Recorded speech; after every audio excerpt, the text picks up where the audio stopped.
I went to my boss and said to him, I'm going to go do this crazy thing, and I'm going to start this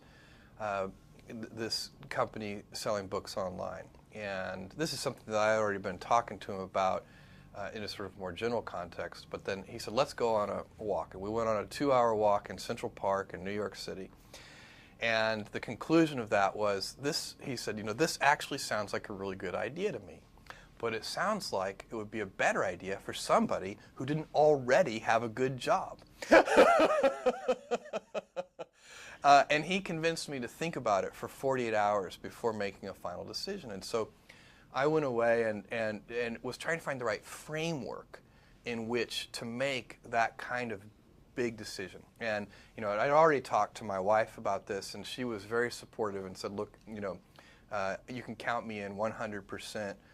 Whatever you want to do. It's true. She had married this kind of, fairly stable guy in a stable career path, and now he wanted to go do this crazy thing, but she was 100% supportive. So it really was a decision that I had to make for myself. And the framework I found, which made the decision incredibly easy, was what I called, which only a nerd would call, a regret minimization framework. So I wanted to project myself forward to age 80 and say, okay, now I'm looking back on my life. I want to have minimized the number of regrets I have.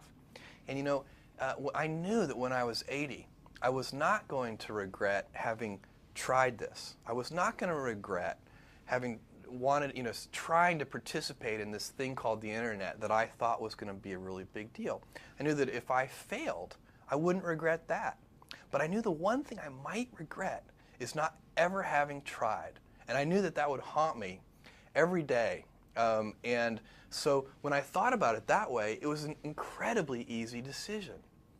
And I think that's a very good, it's if you can project yourself out to age 80 and sort of think, what will I think at that time? It gets you away from some of the daily pieces of confusion. I left this Wall Street firm in the middle of the year. When you do that, you walk away from your annual bonus. And that's the kind of thing that in the short term can confuse you. But if you think about the long term, then you can really make good life decisions that you won't regret later.